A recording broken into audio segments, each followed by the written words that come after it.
Start with the greatest betrayal. There is a strange, devastating kind of betrayal that doesn't come from your enemies. It doesn't come from toxic friends or bad bosses. It comes from within. Imagine you have been handed a precise map to freedom, a step-by-step guide to the relationship, the career, the peace you've always dreamed of. The destination is in sight, and yet just as you approach the final turn, your own hands crumple the map. Your feet turn and walk the opposite way. You convince yourself the destination wasn't worth the walk anyway. This is self-sabotage. It is the slow, quiet war we wage upon our own potential. It's easy to mislabel it. We call it laziness. We call it a lack of discipline. We call it being broken. But it is none of those things. Self-sabotage is a complex, subconscious defense mechanism designed by a part of you that doesn't believe you deserve to win. The greatest trick self-sabotage plays is disguising itself as logic. It rarely looks like outright destruction. Instead, it wears the mask of perfectionism. I'm not procrastinating what you tell yourself. I'm just waiting until the conditions are perfect before I launch this project. Yet you know deep down that perfect is just a sophisticated word for never.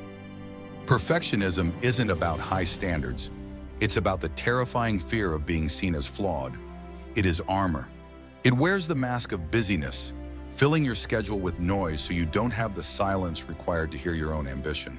It manifests as the sudden urge to ghost someone right when the relationship starts feeling genuinely safe and loving.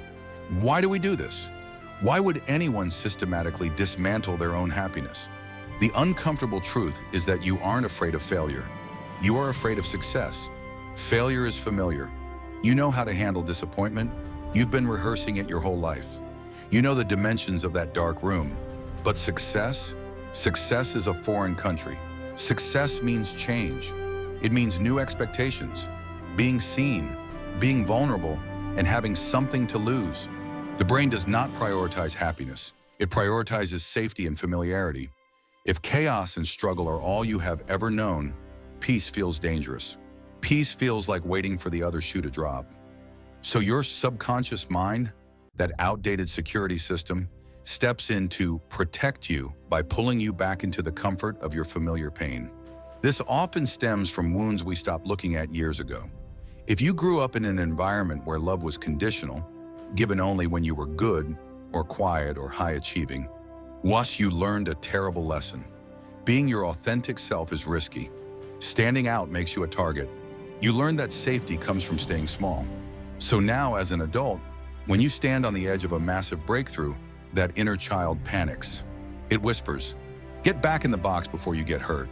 And so you ruin the opportunity before the opportunity has a chance to ruin you. You are trapped in a prison cell where the door is wide open, but you are too terrified to walk out because freedom is unfamiliar. At least inside the cell, you know where the walls are. So how do we break this cycle? How do we stop being the villain in our own story? The first step is surrendering the fight.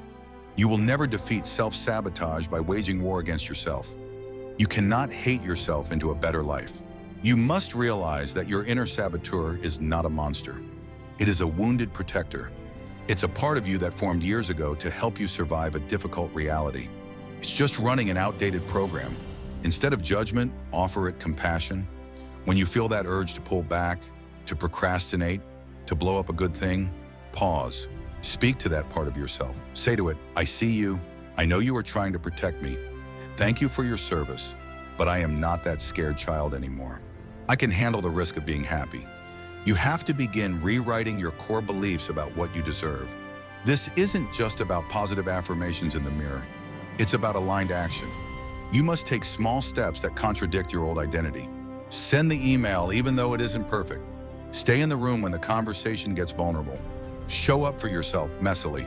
Every time you act in favor of your future rather than your fear, you are rewiring your brain. You are proving to yourself that it is safe to grow. And perhaps most importantly, forgive yourself for the time you lost. Forgive yourself for the relationships you torpedoed and the opportunities you wasted.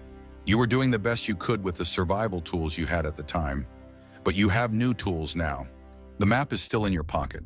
When you feel that familiar resistance rising up, that urge to burn it all down, remember this. That resistance is not a stop sign. It is an indicator that you are standing on a threshold. You only feel that intense pushback when you are inches away from a breakthrough. Do not turn back now. Uncrumple the map. Take the next step. You are worthy of the destination.